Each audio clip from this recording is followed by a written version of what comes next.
Do you find yourself forgetting names, getting confused with familiar tasks, or feeling like your mind has gone quiet? It's not just age. There are habits that quietly harm the brain over the years without us even noticing. Today, I'll tell you about 5 of those habits and how to gently replace them to keep your mind clear, your memory strong, and your days full of joy. These tips are simple, proven, and absolutely doable. Let's start with something surprisingly common: not drinking enough water. I've seen this over and over again in my practice. Not because folks are careless, but because the signals your body sends about thirst get quieter with age. The older we get, the less obvious it becomes when we need fluids, and by the time you feel thirsty, you're probably already mildly dehydrated. That's when you start noticing little things. Your head feels fuzzy, you forget why you walked into a room, maybe your mood dips for no reason. It's not always age, and it's not necessarily something serious. Often it's just that your brain, which is made up of about 3/4 water, isn't getting enough of it. I remember one woman in particular, Margaret, 74, from a small town in Ohio. She came to me because she thought something was wrong with her memory. She kept misplacing her glasses, forgetting conversations, and waking up every morning with a dull headache and dizziness. Her daughter was worried, thinking it might be the beginning of something bigger, like dementia. We ran a few basic tests, and I asked about her daily habits. Turns out she was drinking maybe 1 glass of water a day, sometimes less. Coffee in the morning, tea in the evening, but very little plain water. She didn't feel thirsty, so it never crossed her mind.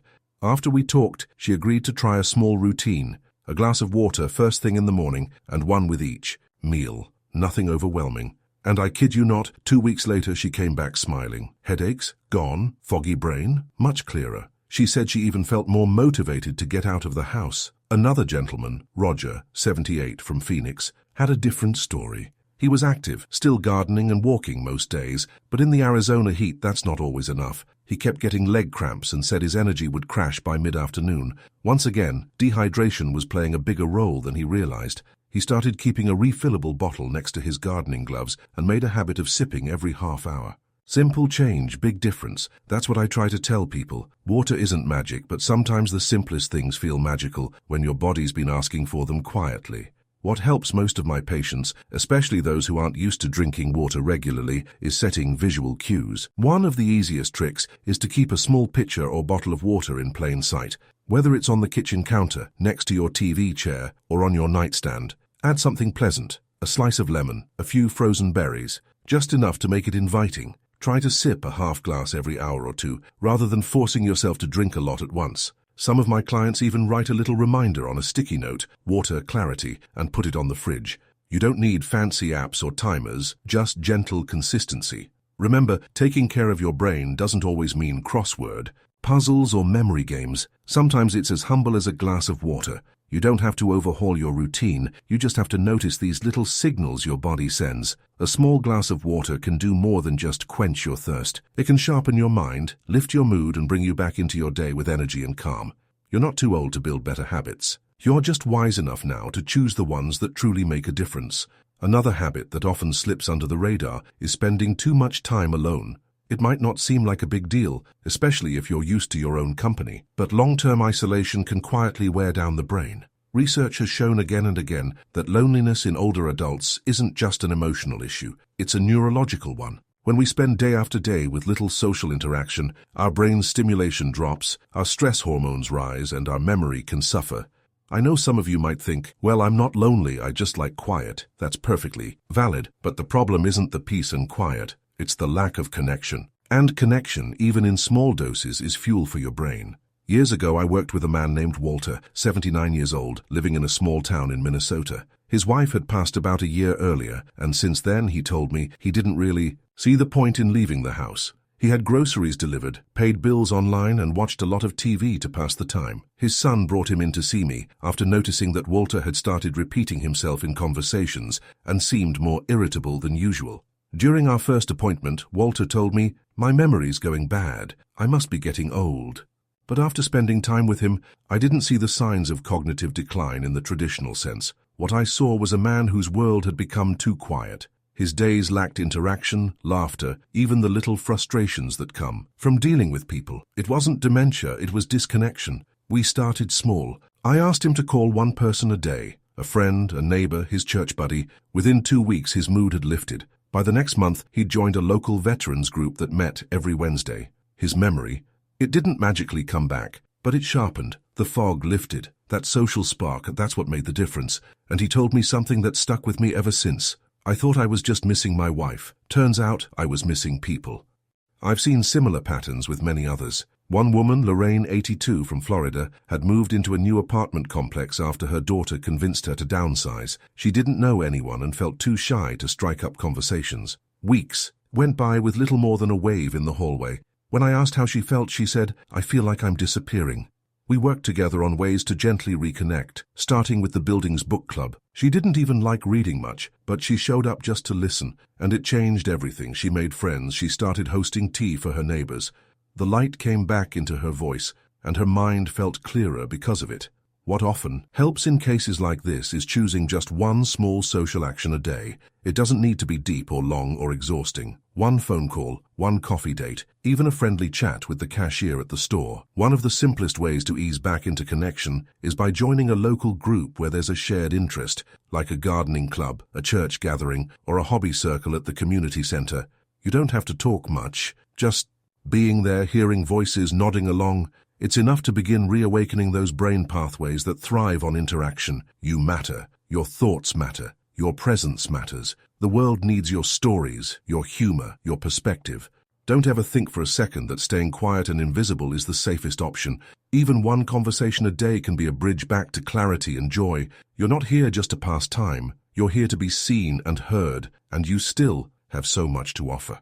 Now here's a habit that many people overlook, especially as they get older: not getting enough sleep. I'm not just talking about tossing and turning once in a while. I mean the kind of consistent short nights where you're sleeping 4, maybe 5 hours and trying to get by with coffee and willpower.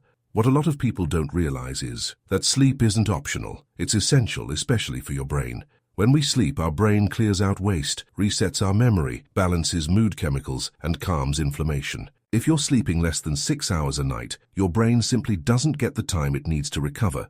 And over time, that can lead to memory loss, slower thinking, and even changes in emotional control. And the tricky part, as we age, it gets easier to believe that poor sleep is just part of getting older, when in reality there are things you can do to change it. I've seen this firsthand with many of my patients, but one that really stuck with me was Gloria. 68 years old, from a small town in Northern California. She came into my office because she felt like her mind was in a fog most mornings.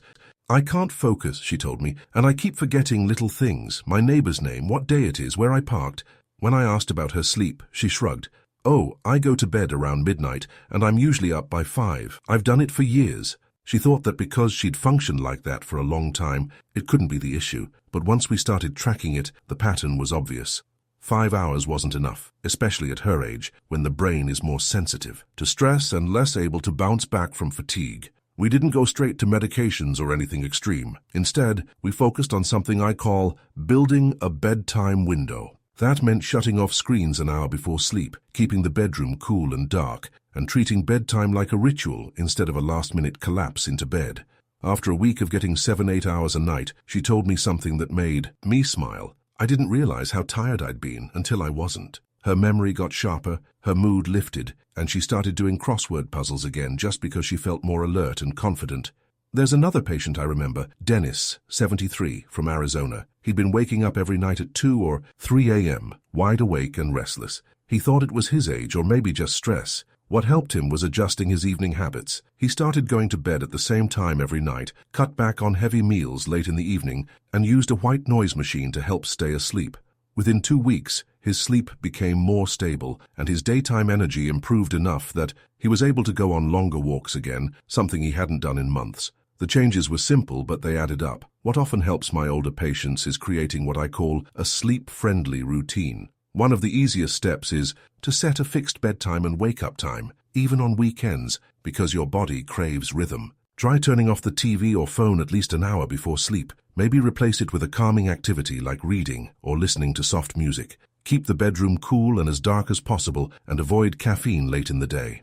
And if you find yourself waking up in the middle of the night, don't panic. Just stay calm, breathe deeply, and avoid checking the clock. Your body knows how to return to rest, especially when you treat sleep as something valuable, not optional. Sleep is not weakness, it's your built-in repair system.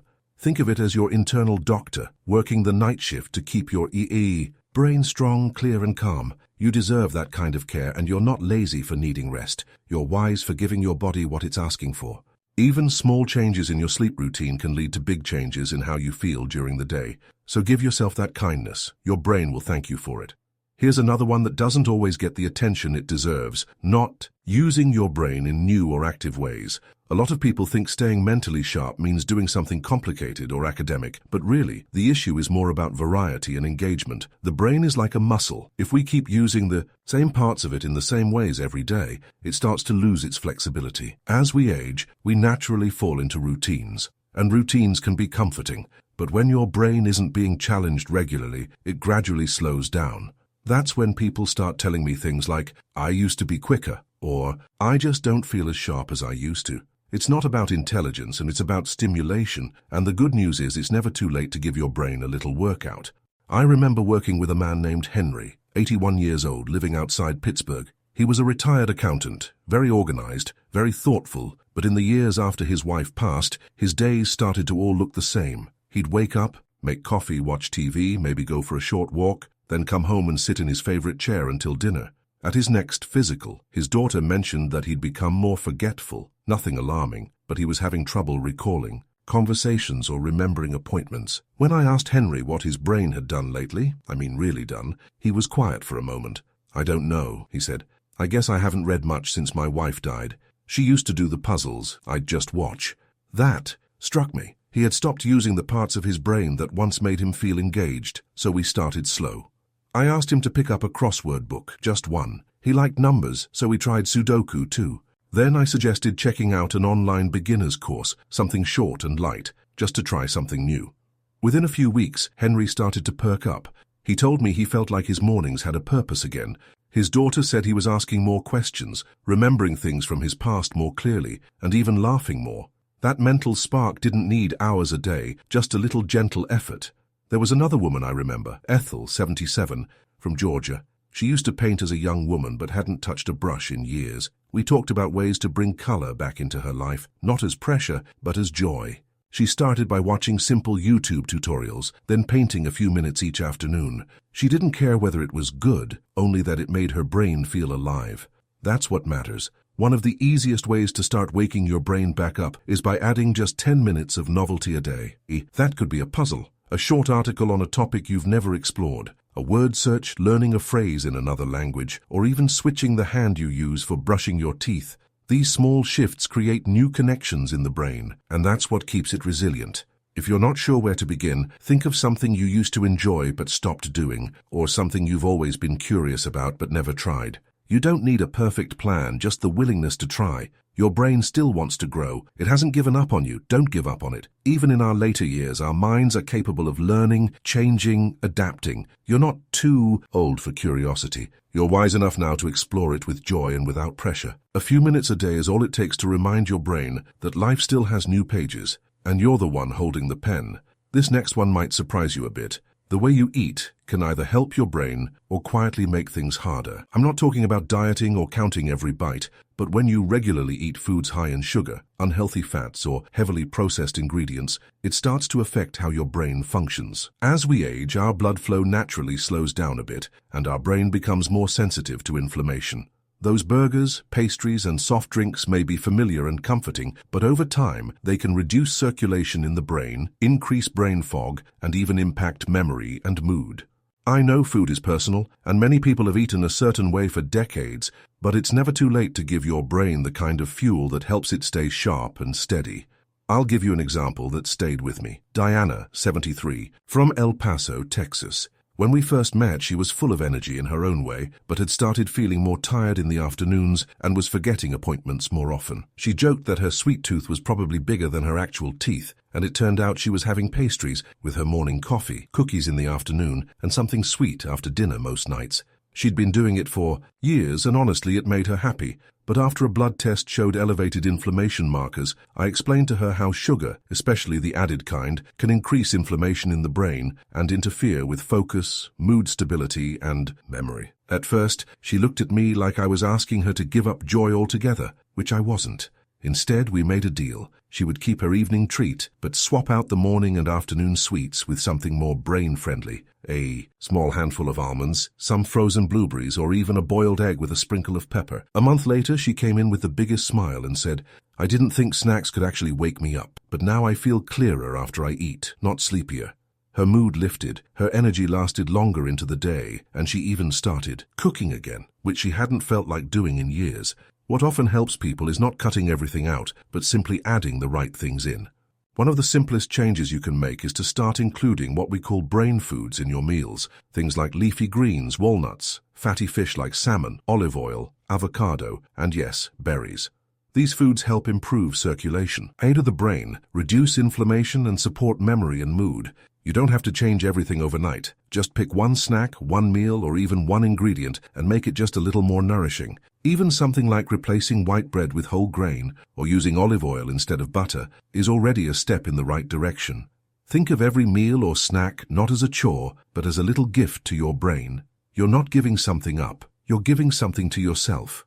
You deserve to feel clearer, more energized, and steady in your thoughts, and your brain, no matter your age, will thank you for the care. Even small shifts in what you eat can lead to brighter days, and that kind of change starts with just one bite. If even one of these tips spoke to you, let us know which one in the comments. Hit the bell so you don't miss the next helpful video, and subscribe if you'd like more content made with heart, just for people like you. And remember, you are not alone, you're stronger than you think, and life keeps going if you hold it gently by the hand.